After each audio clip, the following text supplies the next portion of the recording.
Hello dear students, आज मैं आपके सामने क्लास 6 का हिस्ट्री का chapter 2 from hunting gathering to growing food explain करने जा रही हूँ और इसको मैं हिंदी में एक्सप्लेन करूँगी।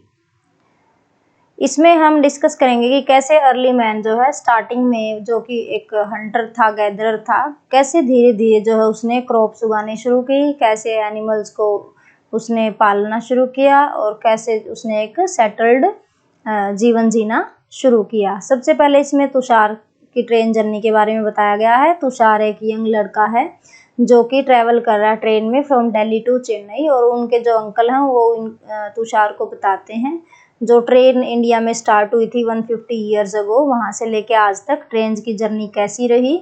और उन्होंने ये भी बताया कि जो बसेस थी वो ट्रेन के थोड़ा बाद में इंडिया में शुरू हुई थी, पहले ट्रेन में ही सफ़र किया करते थे लोग। तुषार हैरान हो जाता है कि जब तक ट्रेन नहीं थी, जब तक बसेस नहीं थी, तो क्या इंसान एक जगह से दूसरी जगह पे जाता था या वो एक ही जगह पे स्टेबल रहता था। यहाँ पे ये टाइटल इन्होंने दे रखा है कि अर्ली मैन जो है क्यों एक जगह से दूसरी जगह पे घूमता था। पर उससे पहले जब ये डिस्कस करेंगे उससे पहले इसी टाइटल के नीचे ये बताया गया है कि 2 million years ago Hunter gatherers जो है सबसे पहले इमर्ज हुए। और इनको हंटर गैदरर्स इसलिए कहा जाता है कि अर्ली मैन थे और वो अपना फूड सिक्योर करने के लिए हंटिंग और गैदरिंग को ही इस्तेमाल करते थे, तो इस वजह से वो हंटर गैदरर्स कहलाए। और हंटिंग और गैदरिंग करना इतना आसान काम नहीं था। कुछ एनिमल्स ऐसे भी होते हैं कि वो इंसान से ज़्यादा तेज़ दौड़ते हैं, तो इंसान उनको कैसे शिकार करेगा। कुछ ऐसे भी एनिमल्स होते हैं जो इंसान से ज़्यादा भयानक होते हैं, डेंजरस होते हैं, फियर्स होते हैं, तो उनको भी इंसान जो है शिकार नहीं कर सकता। तो ये इंसान के सामने चैलेंजेस थे जब उसने हंटिंग स्टार्ट की थी। हंटिंग के लिए और फिश वगैरह को कैच करने के लिए इंसान को बहुत ही ज़्यादा अलर्ट होना पड़ता है और उसके मूवमेंट्स जो हैं बहुत ही ज़्यादा क्विक चाहिए होते हैं। इंसान के पास प्रेजेंस ऑफ माइंड भी होनी चाहिए और तभी वो जाके जो है हंटिंग सक्सेसफुली कर सकता है। गैदरिंग जो है, गैदरिंग के लिए भी आपको बहुत सारे स्किल्स की ज़रूरत पड़ेगी। जैसे आप फॉरेस्ट में गए हो प्लांट प्रोड्यूस को गैदर करने के लिए, आपको कुछ भी नॉलेज नहीं है, जाके आप जो है प्लांट, ऐसा प्लांट जो कि पॉइजनस था उसके आप लीव्स वगैरह ले आए और आके सारे फैमिली मेम्बर्स को खिला दिए और सारे खा के मर गए, काम ख़त्म। तो इसलिए आपको बहुत ज़्यादा स्किल्स की ज़रूरत पड़ती है। आपको पता होना चाहिए कौन सा प्लांट पॉइजनस है, कौन सा हमने खाना है, प्लांट का भी हमने कौन सा हिस्सा खाना है, क्या उसके हमने फ्रूट्स खाने हैं या उसके लीव्स खाने हैं या उसकी बार्क खानी है। तो ये सब नॉलेज इंसान को इसके लिए, गैदरिंग के लिए होनी चाहिए। तो ना हंटिंग इजी था ना ही गैदरिंग इजी था। रीजन्स फॉर देयर मूवमेंट, कि जो अर्ली मैन था वो क्यों एक जगह से दूसरी जगह पे घूमता था। वो इस वजह से घूमता था, पहला रीज़न ये है कि अगर लंबे समय से एक जगह पे वो रुका हुआ है तो वहाँ पे जो एनिमल्स हैं उनको हंट करके वो ख़त्म कर देगा। प्लांट प्रोड्यूस है उसको भी यूज़ कर लेगा, तो अब वो ख़त्म हो गई तो दूसरी जगह उसको जाना ही जाना पड़ेगा। दूसरा रीज़न है कि वो अगर शिकार करता है एनिमल्स का तो शिकार ढूंढने के लिए भी वो एक जगह से दूसरी जगह पे जाएगा। तीसरा है, अगर वो किसी एनिमल्स को का पीछा करता है चेज करने के लिए, उनको डोमेस्टिकेट करने के लिए, तो उसको चेज करते हुए, उसका पीछा करते हुए अर्ली मैन एक जगह से दूसरी जगह पे जाएगा। अब एक और साथ में रीजन बता रखा है कि जैसे वो गैदरर्स थे, प्लांट प्रोड्यूस कलेक्ट करते थे, तो कुछ प्लांट्स ऐसे होते हैं वो पर्टिकुलर सीजन में ही फ्रूट्स देते हैं, तो जब वो सीजन चला गया तो अब अर्ली मैन को फ्रूट्स चाहिए, तो उनके लिए फिर वो दूसरी जगह पे जाएगा। तो ये रीजंस थे कि वो एक जगह से दूसरी जगह पे घूमता था। एक रीज़न ये भी था कि वो पानी की तलाश में भी अर्ली मैन एक जगह से दूसरी जगह घूमता था, क्योंकि कुछ रिवर्स जो हैं पेरेनियल होती हैं, पेरेनियल में हमेशा पानी रहेगा, हमेशा वाटर अवेलेबल, लेकिन जो सीजनल होती हैं उनमें सिर्फ पर्टिकुलर सीजन में ही पानी आता है, जैसे कि रेनी सीजन में। तो अगर वो इस नदी के भरोसे हैं जो कि रेनी सीजन में चलती है, तो नेक्स्ट सीजन में ये सूख जाएगी, फिर अर्ली मैन को वाटर की तलाश में एक जगह से दूसरी जगह पे जाना पड़ेगा। हमें इन लोगों के बारे में कैसे पता चलता है, अर्ली मैन के बारे में, कि ये हंटर गैदरर्स थे? हमें पता चलता है जब आर्कियोलॉजिस्ट ने खुदाई कर करके जो टूल्स मिले हैं स्टोन के बने हुए, वुड के और बोन्स के, उन टूल्स को देख के ही हमें पता चलता कि इस जगह पे ऐसे लोग रहते थे जो ऐसे ऐसे टूल्स को यूज़ करते थे। अब इन टूल्स को वो किस पर्पज़ से यूज़ करते थे? पहला है वो मीट काटने के लिए यूज़ करते थे, बोन्स को काटने के लिए। दूसरा है किसी भी ट्री का, पेड़ का जो छाल होती है, तने के ऊपर जो मोटा सा कवर होता है, उसको रिमूव करने के लिए भी स्टोन टूल्स को यूज़ कर सकते थे। और हाइड होती है स्किन, एनिमल जैसे डेड एनिमल्स हैं उसकी स्किन आपको उसकी बॉडी से रिमूव करनी है यूज़ करने के लिए, तो ये स्किन रिमूव करने के लिए भी वो टूल्स को यूज़ करते थे। फ्रूट्स को काटने के लिए भी, रूट्स को काटने के लिए भी वो टूल्स को यूज़ करते थे। कुछ इनके जो टूल्स हैं उनके हैंडल भी होते थे, जैसे कि स्पीयर के और एरो के। स्पीयर होता है भाला और एरो होती है तीर। तो इनके हैंडल बना होता था, चाहे वो वुड का लगाओ चाहे वो बोन्स का बनाओ। कुछ इनके जो टूल्स थे वो लकड़ी काटने के लिए भी यूज़ किए जाते थे, क्योंकि उनको लकड़ी की ज़रूरत पड़ती थी आग जलाने के लिए। और जो लकड़ी थी उसको वो यूज़ करते थे अपने घर बनाने के लिए और साथ में अपने टूल्स बनाने के लिए भी।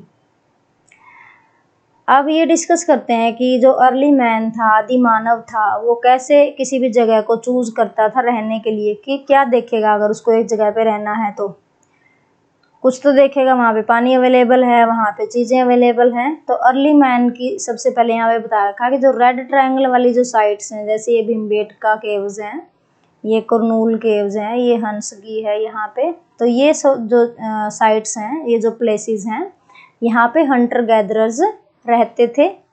और वो जब भी किसी भी जगह को चूज़ करते थे वो देखते थे क्या वहाँ पे पानी अवेलेबल है, क्या वहाँ पे स्टोन अवेलेबल है। पानी उनके यूज़ के लिए, जैसे यहाँ पे भीमबेटका है, ये नर्मदा रिवर है, तो इसके पास ये इनकी साइट है, पानी अवेलेबल है। या देखेंगे वहाँ पे स्टोन है कि नहीं, क्योंकि स्टोन के वो टूल बनाते थे, तो वो भी देख के अपनी जगह को वो चूज़ करते थे और वहाँ पे रहना शुरू कर देते थे। रॉक पेंटिंग्स का दिखा रखा आपकी बुक में कि रॉक पेंटिंग्स जो है हमें क्या बताती हैं। अर्ली मैन जो है लिख नहीं सकता था, उसने सिर्फ पेंटिंग्स बनाई और ये हमें बहुत ज़्यादा जानकारी देती हैं। जैसे इसमें हंटिंग का सीन दिखा रखा, तो इससे हमें पता चलता है ये लोग हंटिंग करते थे। कोई और पेंटिंग है जिसमें एक बंदा बैठ के ना आग जला के और खाना बना रहा है, तो इसको देख के हमें क्या पता चलेगा? हमें ये पता चलेगा कि ये लोग जो हैं खाना बनाने के लिए आग यूज़ करते। तो इस तरीके से जो भी पेंटिंग्स हमें मिलती हैं उससे बहुत ज़्यादा जानकारी हमें अर्ली मैन के बारे में मिलती है। अब इसमें आगे दे रखा है साइट्स और फाइंडिंग अबाउट फायर। साइट तो शायद आपको पता ही होगा, कोई भी जगह जो हिस्टोरिकली इम्पोर्टेंट है, वहाँ पे हिस्टोरियंस को कुछ चीज़ें मिली हैं तो उसको ये साइट बोल देते हैं, ठीक है। तो ये साइट का मतलब होता है एक प्लेस ही मान के चलो। ये कुरनूल केव्स हैं, यहाँ पे कुरनूल केव्स दिखा रखी है। यहाँ पे जो है फायर के एविडेंसेस पाए गए हैं, यहाँ पे राख वगैरह मिली है, तो इससे पता चलता है कि यहाँ पे लोग आग को यूज़ करना जानते थे। आग को किस पर्पज़ के लिए यूज़ करेंगे? पहले उसको आप आग जला के रोशनी कर सकते हैं, पहला पर्पज़। दूसरा पर्पज़ आप अपना खाना पका सकते हैं। तीसरा पर्पज़ आप एनिमल्स को डरा के भगा सकते हैं, क्योंकि जो जंगली पशु होते हैं वो अगर आग आपने जला रखी है तो आग के पास नहीं आते। तो इस तरीके से आग को आप यूज़ कर सकते हैं जंगली जानवरों को डराने के लिए भी, और आज भी हम इन पर्पज़ से आग का यूज़ करते हैं। नेम्स एंड डेट्स के बारे में पढ़ते हैं। ये आपकी बुक में एक बॉक्स में दे रखा है कि पैलियोलिथिक एज थी एक, और ये जो पैलियोलिथिक है ये दो वर्ड्स का बना हुआ है, ग्रीक के वर्ड्स हैं, एक है पैलियो एक है लिथोस। पैलियो का मतलब ओल्ड और लिथोस का मतलब स्टोन। मीन्स जो पैलियोलिथिक एज है उसका दूसरा नाम है old stone age. 2 million years से लेके और 12,000 साल पहले तक ये वाले एज थी, पैलियोलिथिक एज थी। इसको आगे इन्होंने और भी डिवाइड कर रखा है स्टोन एज को, लोअर, मिडल और अपर पैलियोलिथिक एज के रूप में।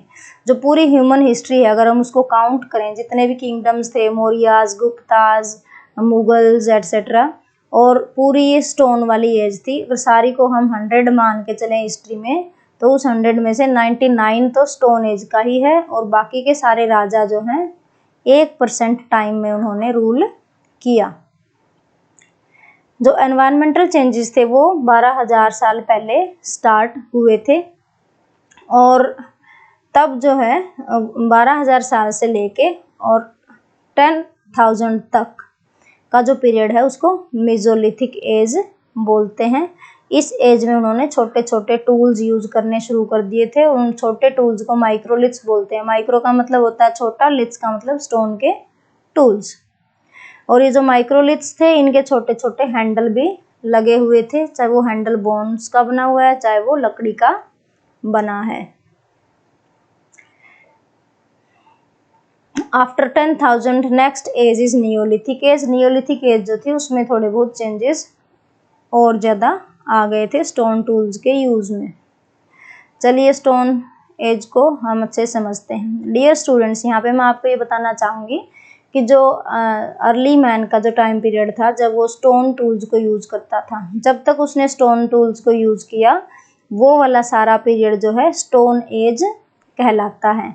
इस स्टोन एज को इन्होंने 3 हिस्सों में बांटा है। पहली है पैलियोलिथिक एज और ओल्ड स्टोन एज। इसका ये स्पेशल बात है कि यहाँ के जो टूल्स थे वो बिल्कुल रफ से टूल्स थे, पत्थरों को ही उठाया और यूज कर लिया, ऐसे टूल्स पाए गए हैं। फिर आपका नेक्स्ट आता है मेसोलिथिक एज। इसमें जो है इसका दूसरा नाम है middle stone age. Middle stone age के अंदर भी जो है इनके टूल्स में चेंजेस आ गए थे, उन्होंने माइक्रोलिथ्स छोटे छोटे टूल्स बनाने स्टार्ट कर दिए थे। फिर इससे नेक्स्ट एज जो है उसको नियोलिथिक बोलते हैं। नियोलिथिक, नियोलिथिक का मतलब है new stone age, new stone age. और इसमें नए नए स्टाइल के स्टोन टूल्स आए थे, जैसे वो ज़्यादा पॉलिश्ड होते थे, थोड़ी सी उनकी फंक्शनिंग अच्छी होती थी, और जैसे कि आपके कुंडी सोटा जो घरों में यूज करते हैं ग्रेन्स को क्रश करने के लिए, चटनी बनाने के लिए, इस टाइप के टूल्स भी इन्होंने नियोलिथिक एज में स्टार्ट कर दिए थे। चलिए चेंजिंग एनवायरनमेंट के बारे में पढ़ते हैं कि 12,000 साल पहले अचानक वातावरण में चेंजेस आने स्टार्ट हुए। पहले ये बिल्कुल ठंड होती थी हर जगह, लेकिन अब जो है थोड़ी सी गर्माई वातावरण में आनी शुरू हुई, और इस गर्माई की वजह से जो है घास के मैदानों की काफ़ी डेवलपमेंट हुई, घास के मैदान पनपने शुरू हो गए। और क्योंकि एनिमल्स जो है वो घास खा के ही अपना जीवन व्यतीत करते हैं, तो इस वजह से अब घास बहुत ज़्यादा अवेलेबल है, तो एनिमल्स की संख्या भी बहुत ज़्यादा बढ़ गई। लोगों ने इन एनिमल्स को ऑब्जर्व करना शुरू किया, इनकी हैबिट्स को देखा कि कैसे ही जो है कौन सा घास खाते हैं, कि कैसे रात को आराम करते हैं, फिर इनके बच्चे जन्म लेते हैं और नए एनिमल्स बन जाते हैं। तो ऐसा जब इन्होंने ऑब्जर्व किया तो इन्होंने भी सोचा कि हम भी जो है पशुओं को पालना शुरू कर देते हैं, और हर्डिंग भी इन्होंने स्टार्ट कर दी। हर्डिंग का मतलब है जैसे काफ़ी सारी आप शीप रखते हो या गोट रखते हो, तो एक ग्रुप ऑफ एनिमल्स को जब आप रखते हो उसको हर्डिंग कहते हैं।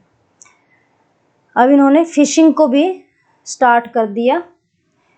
फिशिंग भी जो है उनके लिए काफ़ी इम्पोर्टेंट बन गया, और मछली पकड़ना भी उन्होंने शुरू कर दिया। अब देखते हैं कि फार्मिंग और हर्डिंग की शुरुआत कैसे हुई थी। सबसे पहले इसमें ये बता रखा है कि जब घास के मैदान जब डेवलप होना शुरू हुए थे, उसी टाइम पे ऐसे ग्रासेस भी एग्जिस्टेंस में आए, ऐसा घास जिसके अच्छे खासे ग्रेन्स होते थे। मतलब अगर वीट है, ये वीट को भी ग्रास ही बोलते थे, उन्हें लगता था ये भी एक घास है और इस घास के दाने उगते हैं और इनको पशु खाते हैं और हम भी खा सकते हैं, तो ऐसे इसलिए इसको ये ग्रेन बियरिंग ग्रास बोला गया। बाद में इन्हीं का नाम रख दिया, ये गेहूं है, ये बाजरा है, एटसेट्रा। तो इसने अर्ली मैन ने, जो आदि मानव था, उसने देखा कि कैसे ये यहाँ पे सीड, इसका बीज गिरा, फिर बारिश हुई, उसके बाद यहाँ पे एक पौधा उग गया और सेम टाइप के ग्रेन जिसको लग गए। उसने ये सारी चीज़ें देखी, उसे लगा क्यों ना मैं भी इसको अपने घर के पास उगाना शुरू कर दूं, तो उसने जंगल से दाने ला के अपने घर के पास उगाने शुरू कर दिए, और इस तरीके से फार्मिंग का जो है जन्म हुआ। अब लोगों ने जो पशु थे, जंगली पशु थे, उनको भी उन्होंने पालना शुरू कर दिया। टेम का मतलब होता है पालतू बनाना, उसको पेट बनाना। तो इसको कैसे बनाते थे कि जैसे उन्होंने देखा कि डॉग जो है वो मीट खाता है, तो एक मीट का पीस वहाँ रख दिया, डॉग आया, खा के खुश हो गया, उन्होंने डॉग को पकड़ लिया, डेली उसको मीट दे रहे हैं। डॉग अब जो है उनका पालतू कुत्ता बन गया, जिसको वो यूटिलाइज कर सकते हैं क्रॉप्स वगैरह की रखवाली करने के लिए। फिर धीरे धीरे बाद में इन्होंने शीप, गोट, कैटल और सुअर एटसेट्रा को भी इन्होंने पालना शुरू कर दिया। शीप तो भेड़ होती है, गोट बकरी होती है, कैटल में आ गया आपकी जो काऊ और इस बफलो एटसेट्रा, जो आप के घरों में डोमेस्टिकेशन में यूज होती हैं। अब जितने भी पशु ये आदि मानव पालता था, अर्ली मैन पालता था, ये उसको प्रोटेक्ट करता था सभी तरह के खतरों से, चाहे वो जंगली जानवरों से हो, चाहे किसी दूसरे इंसान से हो।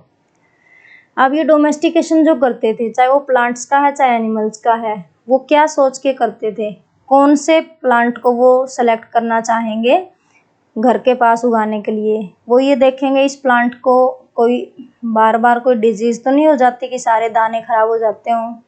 ये भी देखेंगे कि इसके दाने बड़े बड़े साइज के हैं कि नहीं।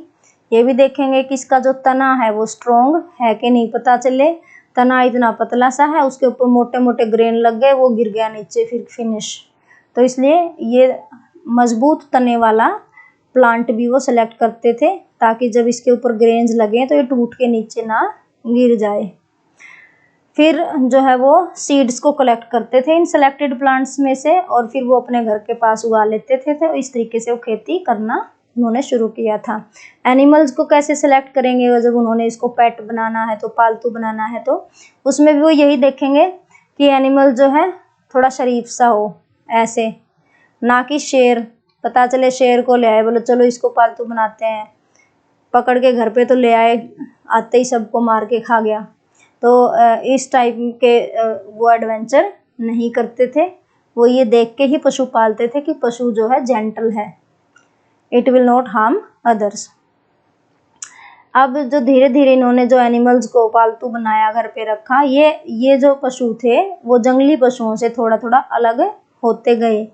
जैसे जो पालतू पशु है उसको घर पे हरा चारा मिलेगा, लेकिन जो जंगली हैं वो बेचारे अपने मुंह से उखाड़ उखाड़ के खाएंगे, तो उनका जो दांत वगैरह वो स्ट्रॉन्ग हो जाएंगे, बड़े साइज के होंगे। लेकिन जो डोमेस्टिकेटेड हैं उनके दांत छोटे छोटे हो जाएंगे, क्योंकि उन्होंने इनको यूज़ नहीं किया। तो ऐसे धीरे धीरे हजारों सालों बाद जो पालतू पशु थे और जो जंगली पशु थे उनमें डिफरेंस आते गए। आज भी अगर आप देखोगे जंगली बिल्ली जो है साइज में बड़ी होती है घरेलू बिल्ली से। आज के दिन में हम जितने भी प्लांट और एनिमल्स यूज कर रहे हैं, ये इसी डोमेस्टिकेशन का रिजल्ट है। अब उन्होंने जो है जब एग्रीकल्चर स्टार्ट कर दी, तो एक नए टाइप का उन्होंने जीवन जीना शुरू कर दिया। वो एक जगह पे उन्होंने सेटल होना स्टार्ट कर दिया। ऐसा क्यों हुआ कि अब उनको सेटल होना ही पड़ा? उसके रीजंस ये थे कि अगर वो क्रॉप्स उगा रहे हैं तो क्रॉप्स के उगने में सीड तो डाल दिया, पर उसके उगने में काफ़ी महीने लगेंगे, उसकी रखवाली करनी पड़ेगी, उसको पानी देना पड़ेगा, उसकी वीडिंग करनी पड़ेगी। वीड होता है जो फालतू का घास उसमें उगाता है ना, अननेसेसरी के जो घास वगैरह है उसको रिमूव आप करोगे तो उसको वीडिंग बोलते हैं। उसके लिए भी आपको एक जगह पे रुकना पड़ेगा। एनिमल्स हैं जो क्रॉप्स को खाने आ जाते हैं, उनको भी आपको भगाना पड़ेगा। तो ये सारी चीज़ों के लिए अब इंसान को एक जगह पे रुकना पड़ता था, और इसी तरीके से फिर जो है विलेजेस वगैरह बनने शुरू हुए। अब जो ग्रेन्स है, इन्होंने क्रॉप्स उगाने स्टार्ट कर दी, तो ग्रेन्स को कैसे स्टोर करेंगे? उसके लिए आपको कुछ स्पॉट्स चाहिए। तो अब जो अर्ली मैन था, आदि मानव था, उसने ऐसे ऐसे पोट्स बनाने शुरू कर दिए मिट्टी के, और उसमें वो ग्रेन्स को स्टोर करके रखता था। उसने बास्केट्स भी बनानी स्टार्ट कर दी ऐसी ऐसी, ताकि उसमें भी वो कोई ग्रेन्स वगैरह स्टोर कर सके। उन्हें गड्ढे खोदने शुरू कर दिए, गड्ढे खोद के उसमें भी वो चीज़ें स्टोर कर लेता था। अब उसने जो है एनिमल्स को भी स्टोर करना स्टार्ट कर दिया। एनिमल्स को कोई कैसे स्टोर कर सकता है? इसका सिंपली यही मतलब है कि उसने पशुओं को पालना शुरू कर दिया, इस उद्देश्य से कि कभी भविष्य में अगर ग्रेन्स वगैरह अवेलेबल नहीं है तो इन एनिमल्स को हम फूड के रूप में यूज़ कर सकते हैं।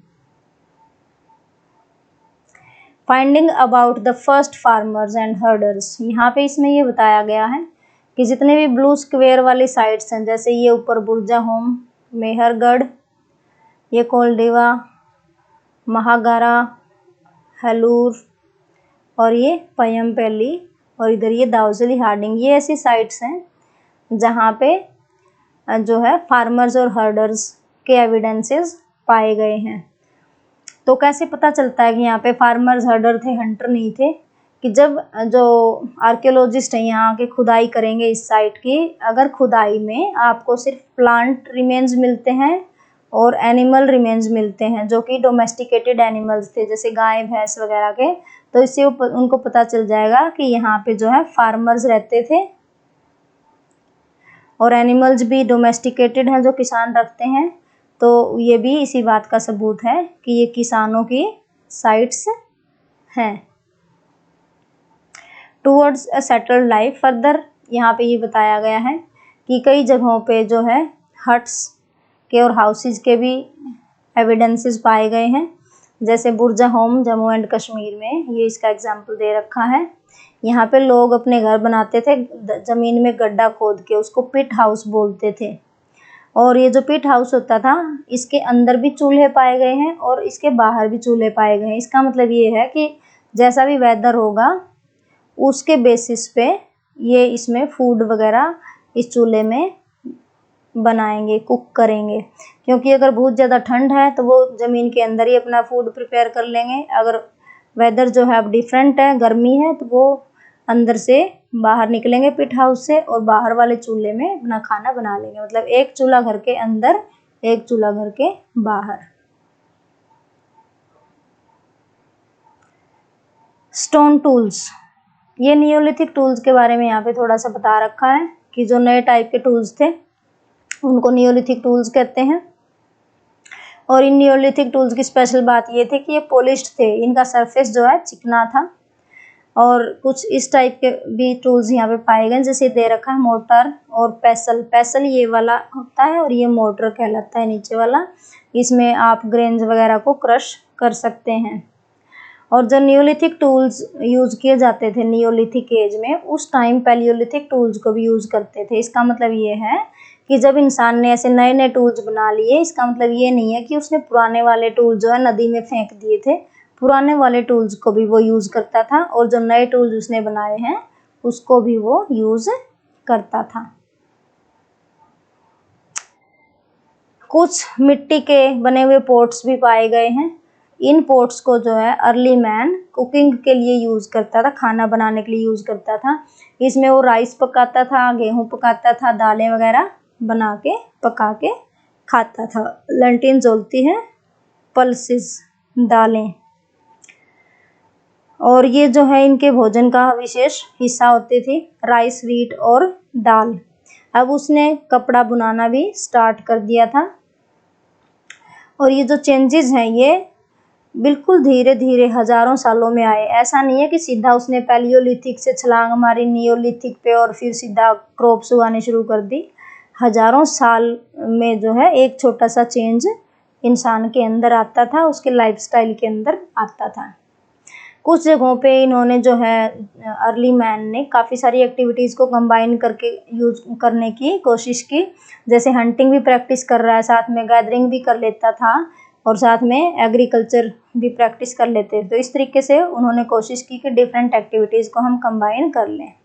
अब मेहरगढ़ के बारे में यहाँ पे बताया गया है कि चलिए मेहरगढ़ के बारे में हम थोड़ा सा जान लेते हैं कि कैसे वहाँ के लोग थे, कैसे जीवन जीते थे। ये मेहरगढ़ नाम का एक विलेज साइट है और ये पाई गई है बोलान पास के पास फर्टाइल एरियाज में, जो कि अफ़गानिस्तान वाले एरिया की तरफ है।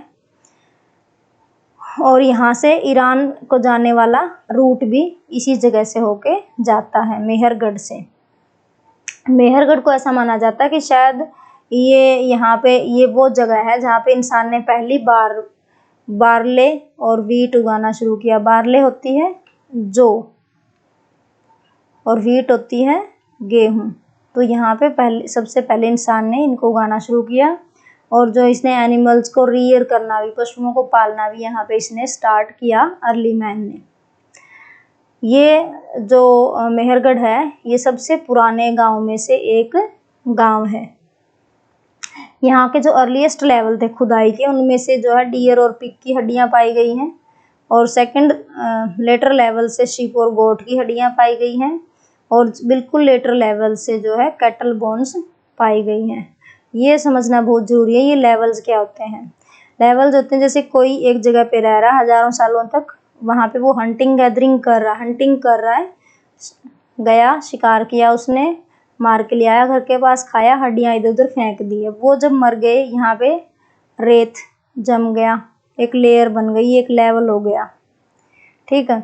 उसके बाद यहाँ पे लोग रह रहे हैं, वो जो है हर्डिंग करते हैं, पशु पालते हैं, हंटिंग नहीं करते, सिर्फ हर्डिंग करते हैं। तो यहाँ पे वो उनकी जब वो चले जाएंगे, डेथ हो जाएगी, यहाँ पे सैंड कवर हो जाएगा, तो इसमें की कैसी हड्डियां मिलेंगी? तो जो हर्डर्स होते हैं वो तो शीप या गोट रखते हैं, तो शीप या गोट की बोन्स इसमें मिलेंगी। फिर लेटर लेवल, बिल्कुल सबसे ऊपर का लेवल, इसमें अगर फार्मर्स रहते हैं और वो गाय भैंस जैसे पशु रखते हैं तो यहाँ पे गाय या भैंस की ही बोन्स मिलेंगी। तो ये लेवल्स होते हैं। ये अर्लीस्ट लेवल हो गया, ये लेटर, ये कंप्लीट नया लेटेस्ट लेवल है। तो ऐसे इनकी बात कर रहे हैं कि यहाँ पे जब खुदाई की ना तो यहाँ पे कैटल बोन्स मिली हैं सबसे ऊपर, मतलब यहाँ पे इंसान जो है वो पशु पालता था। ये जो मिडल वाला लेवल है यहाँ पे मिली है शीप और गोट, मतलब यहाँ पे सिर्फ वो हर्डिंग करता था, वो फार्मर्स वाले जो एनिमल्स हैं वो नहीं रखता था, सिर्फ शीप या गोट को पालता था। और सबसे नीचे डियर और पिग, मतलब शिकारी था, सिर्फ हंटिंग करता था। ऐसे इन्होंने खुदाई करके ये लेवल्स में से ये बोन्स इन्होंने यहाँ से निकाली हैं, जो हमें बताती हैं कि एक ही जगह पे हंटर भी रह चुके, वहाँ पे फार्मर्स भी रह चुके और हर्डर्स भी रह चुके। मेहरगढ़ में और क्या क्या मिला है? मेहरगढ़ में स्क्वायर और रेक्टेंगुलर शेप के घर मिले हैं। हर घर में 4 रूम है और 4 से ज़्यादा भी रूम मिल जाते हैं किसी किसी घर में। यहाँ पे जब कोई इंसान की डेथ होती थी तो सारे रिलेटिव जो हैं और उसके फ्रेंड्स उसको रिस्पेक्ट देने आते थे, मतलब उसको नमस्ते बोलने आते थे। जैसे आज के ज़माने में भी अगर हम देखते हैं कोई शहीद हो जाता है युद्ध में तो प्राइम मिनिस्टर जाता है ना उसको फूल चढ़ाने, ये रिस्पेक्ट देने गए। और ऐसे ही गांव में भी जब किसी की डेथ हो जाती है तो उसकी जब डेड बॉडी यहाँ लेटा रखी है तो काफ़ी सारे लोग जो हैं उसको आके, स्पेशली विमेन, पैर छूती हैं, उसको रिस्पेक्ट पे करती हैं। तो यहाँ पे मेहरगढ़ में भी ऐसा वाला सिस्टम ये लोग करते थे। और जब ये डेड बॉडी को दफनाते थे तो उसके साथ साथ बकरी या भेड़ वगैरह भी दफना देते थे। उन्हें ऐसा लगता था कि अब यहाँ से इसकी डेथ हो गई है, ये एक नई दुनिया में जाएगा, नेक्स्ट वर्ल्ड में, और इसको वहाँ पे फूड वगैरह की ज़रूरत पड़ेगी तो ये इसको यूज़ कर लेगा। आपका चैप्टर यहाँ पे समाप्त होता है। अब मैं आपको बताना चाहूँगी कि जो मैं एक्टिविटी प्रिपेयर करती हूँ आपके लिए, जो मैं आपकी वीडियो के डिस्क्रिप्शन में डालती हूँ, उसको आप कैसे खेल सकते हैं। उसके लिए आपको, जैसे आप वीडियो देख रहे हैं तो वीडियो के बिल्कुल राइट बॉटम में ये एक निशान मिलेगा, इस पर आप क्लिक करेंगे। इस पर क्लिक करते ही आपके सामने एक ऐसा खुल जाएगा वीडियो के नीचे, इसमें ये लिंक हैं एक्टिविटीज़ के। इस पर आप जब क्लिक करोगे तो आपके सामने ये ऐसा खुल जाएगा। यहाँ प्ले लिखा है, इस प्ले पे क्लिक कर देना। जब आप इस पे क्लिक कर दोगे तो फिर एक बार फिर से ये खुलेगा, दोबारा प्ले पे क्लिक करना। इस पे क्लिक करते ही आपकी एक्टिविटी स्टार्ट हो जाएगी। जैसे ये क्वेश्चन है, ये 4 ऑप्शंस होते हैं, इनमें से आप किसी भी एक को चुनेंगे। कई बार इसकी जगह क्रॉसवर्ड, पजल वगैरह भी गेम डाल देती हूँ मैं, तो आप उसमें वर्ड्स को फाइंड आउट करोगे और आपको मार्क्स मिलेंगे। आपके मार्क्स इसमें ये दिखा देगा। ये चैप्टर ख़त्म। Thank you. May God bless you. Don't forget to subscribe to my channel and also press the bell icon to get the notifications about my latest videos.